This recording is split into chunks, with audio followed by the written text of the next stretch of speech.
तो फाइनली बच्चों कक्षा 10 से सामाजिक विज्ञान की जो बुक है आपकी इकोनॉमिक्स यानी अर्थशास्त्र, तो इस बुक का जो चैप्टर नंबर 5 है आपके उपभोक्ता अधिकार, तो इस चैप्टर के कंप्लीट जो हैंड रिटन नोट्स हैं, जो कलरफुल नोट्स हैं वो आपके तैयार हो चुके हैं। इससे पहले मैंने इकोनॉमिक्स वाली जो बुक है उसके कंप्लीट जो चैप्टर हैं वो ऑलरेडी मैं करवा चुका हूं। अगर अभी तक आपने उन चैप्टर के नोट्स नहीं देखे हैं, उन नोट्स को नहीं पढ़ा है, तो उन सभी चैप्टर की जो लिंक है वो आपको डिस्क्रिप्शन में मिल जाएगी, वहां जाकर आप उन चैप्टर को भी पढ़ सकते हैं।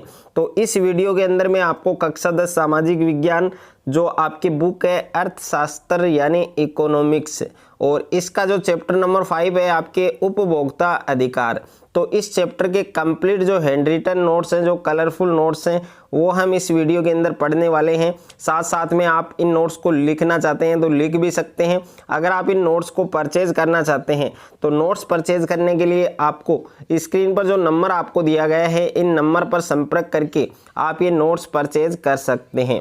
और सबसे पहले आप देख सकते हैं इस चैप्टर में सबसे पहले आपको उपभोक्ता के बारे में पढ़ना है कि उपभोक्ता क्या होता है। तो किसी वस्तु या सेवा का बाजार से क्रय कर यानी खरीद कर उपभोग करने वाले व्यक्ति हैं, उनको हम क्या कहते हैं, उपभोक्ता कहते हैं। तो ये भी आपको अच्छे से याद रखना है। उसके बाद में सेकंड पॉइंट है आपके टॉपिक की बाजार में उपभोक्ता। तो बाजार में उपभोक्ताओं की जो सुरक्षा है उसके लिए नियमों और विनियमों की आवश्यकता होती है। यानी बाजार में उपभोक्ताओं की सुरक्षा के लिए नियम और विनिमय की आवश्यकता होती है, जिसके निम्नलिखित कारण हैं। अब कौन कौन से कारण हैं, कौन कौन से रीजन है, तो इसमें पहला कारण क्या है, कमजोर उपभोक्ता।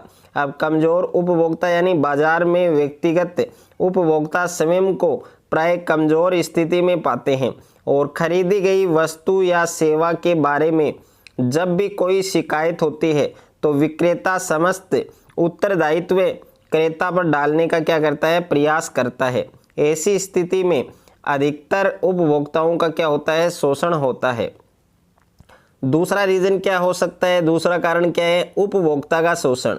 अब देखिए उपभोक्ता का शोषण किस प्रकार से होता है, तो बाजार में उपभोक्ताओं का शोषण कई रूपों में होता है। उदाहरण के लिए कई बार बेईमान दुकानदार उचित वजन से कम वजन तोलते हैं, अथवा व्यापारी उन शुल्कों को जोड़ देते हैं जिनका वर्णन पहले नहीं किया गया हो, अथवा मिलावटी वस्तुएं बेच देते हैं।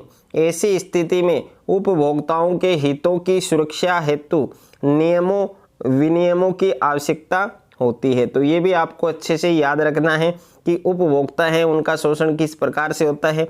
तीसरा कारण क्या हो सकता है, अनुचित बाजार। अब अनुचित बाजार है, इसमें आप देखेंगे जब उत्पादक कम संख्या में एवं अधिक शक्तिशाली होते हैं तो बाजार का संचालन है वो उचित ढंग से नहीं हो पाता है, और विशेष रूप से यह स्थिति तब होती है जब इन वस्तुओं का उत्पादन बड़ी कंपनियां हैं वो कर रही होती हैं। उसके बाद में नेक्स्ट है आपके 4 नंबर की गलत सूचना। तो गलत सूचना देने पर उपभोक्ताओं को आकर्षित करने के लिए अधिकांश बड़ी बड़ी कंपनियां हैं वो समय समय पर मीडिया व अन्य संकेतों के माध्यम से गलत सूचनाएं उपलब्ध कराती हैं। जैसे एक कंपनी पाउडर वाला दूध बेचती है और यह दावा करती है कि उसका जो प्रोडक्ट है, उसका जो उत्पाद है वो माँ के दूध से बेहतर है, तो ये सरासर क्या होगा, झूठ होगा। उसके बाद में नेक्स्ट है आपके उपभोक्ता आंदोलन। अब देखिए उपभोक्ता आंदोलन क्या होता है, इसके बारे में कंसेप्ट से हम पढ़ेंगे। तो भारत में उपभोक्ता आंदोलन का प्रारंभ उपभोक्ताओं के असंतोष के कारण हुआ, क्योंकि विक्रेता कई अनुचित व्यावसायिक व्यवहारों में सम्मिलित होते थे। बाजार में उपभोक्ताओं को शोषण से बचाने के लिए कोई कानूनी व्यवस्था है वो उपलब्ध नहीं थी। यह मान लिया गया था कि वस्तु या सेवा खरीदते समय सावधान रहना उपभोक्ता की जिम्मेदारी है। तो ये भी आपको अच्छे से याद रखना है। उसके बाद में नेक्स्ट है आपके कि भारत में उपभोक्ता आंदोलन की जो शुरुआत है वो निम्नलिखित कारणों से हुई। अब कौन कौन से कारण हो सकते हैं, इसमें पहला कारण क्या है आपके कि उपभोक्ताओं का असंतोष, और दूसरा कारण क्या है कि बाजार में उपभोक्ताओं को शोषण से बचाने के लिए किसी कानून का न होना, और तीसरा कारण क्या हो सकता है कि अत्यधिक खाद्य पदार्थों की कमी, और 4 नंबर कारण क्या हो सकता है जमाखोरी, और 5वां कारण हो सकता है आपकी कालाबाजारी, और 6ठा कारण हो सकता है खाद्य पदार्थों और खाद्य तेलों में मिलावट। तो ये 6 कारण हैं जो हो सकते हैं। उसके बाद में है उपभोक्ता इंटरनेशनल। अब देखिए उपभोक्ता इंटरनेशनल क्या होता है कि एक गैर सरकारी संस्था जो संपूर्ण विश्व में उपभोक्ता समूह की एजेंसियों का क्या करती है, प्रतिनिधित्व करती है, उसे हम क्या कहते हैं, उपभोक्ता इंटरनेशनल कहते हैं। और उपभोक्ता शोषण है उसका मूल कारण क्या है, अशिक्षा। ये आपको अच्छे से याद रखना है, ये आपके एग्जाम में पूछा जा सकता है, जिसको मैंने हाईलाइट किया है कि उपभोक्ता शोषण है उसका मूल कारण क्या है, अशिक्षा। उसके बाद में नेक्स्ट है, ये भी आपके वेरी वेरी इंपॉर्टेंट है, इसको भी मैंने हाईलाइट किया है कि उपभोक्ता सुरक्षा अधिनियम 24 दिसंबर 1986 में पारित हुआ था। तो उपभोक्ता सुरक्षा अधिनियम है वो कब पारित हुआ था, 24 दिसंबर 1986।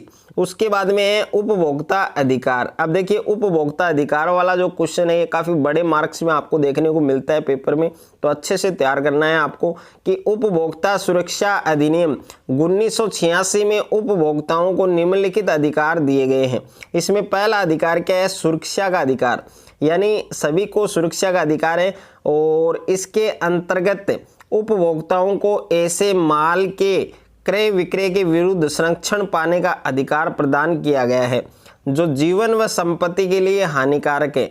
उपभोक्ताओं को किसी भी वस्तु या सेवा के क्रय या उपभोग से बीमार होने, चोट लगने या किसी भी व्यक्ति के अविवेकपूर्ण इस्तेमाल से होने वाली हानि के विरुद्ध सुरक्षा पाने का अधिकार है।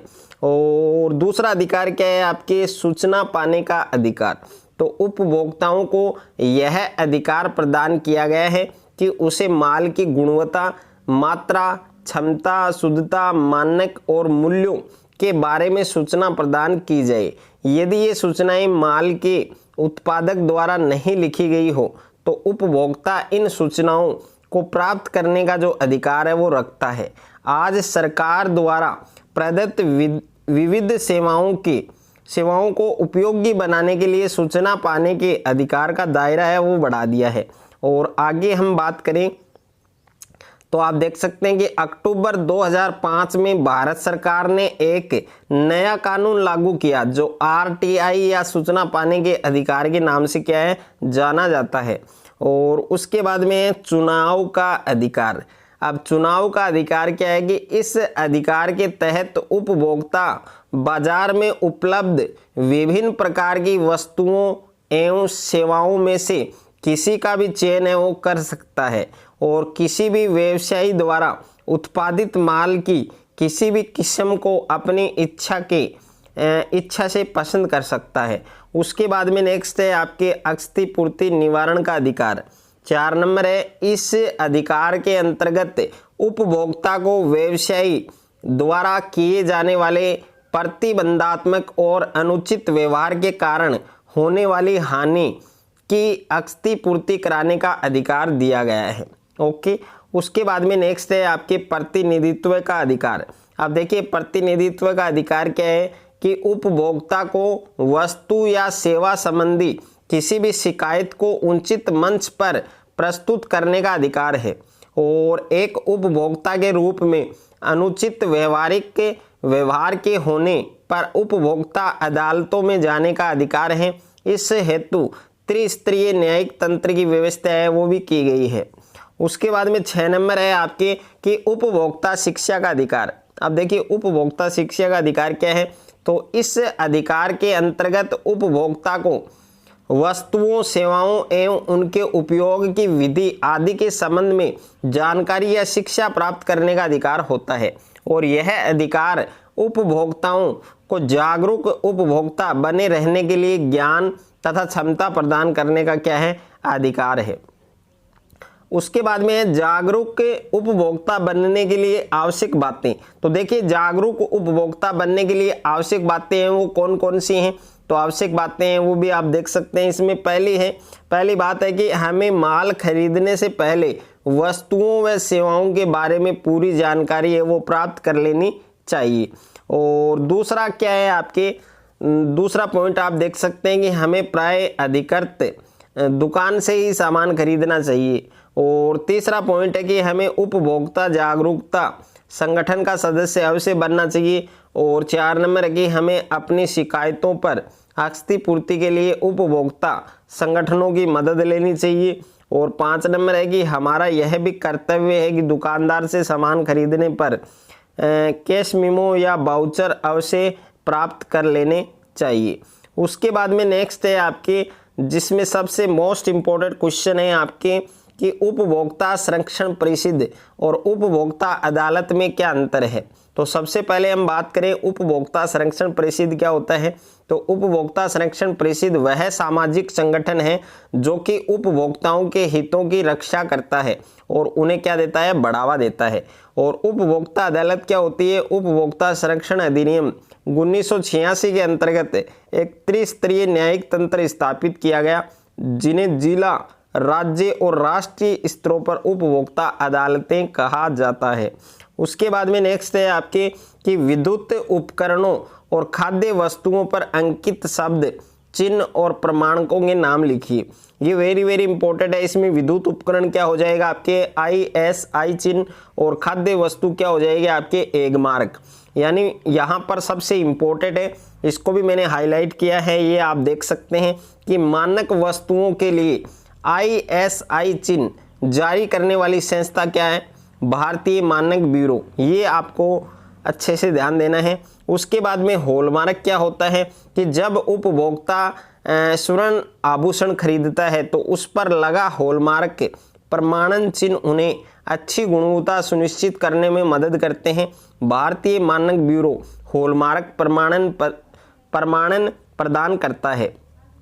उसके बाद में है कोपरा। अब कोपरा का जो फुल फॉर्म है वो क्या होता है, कंज्यूमर प्रोटेक्शन एक्ट। यानी 24 दिसंबर 1986 में भारत सरकार द्वारा एक बड़ा कदम उठाया गया। इस वर्ष उपभोक्ता संरक्षण अधिनियम 1986 पारित किया गया जो कोपरा के नाम से क्या है, प्रसिद्ध है। अब देखिए इसमें 2 पॉइंट हैं। इसमें पहला है कि कोपरा के द्वारा अब उपभोक्ता वस्तु के खराब होने पर आसानी से क्षतिपूर्ति प्राप्त कर सकते हैं। और दूसरा पॉइंट है कि कोपरा के माध्यम से विभिन्न उपभोक्ता अदालतों एवं मंचों का गठन किया गया है जिससे उपभोक्ता आसानी से कम खर्च में न्याय है वो प्राप्त कर सकते हैं।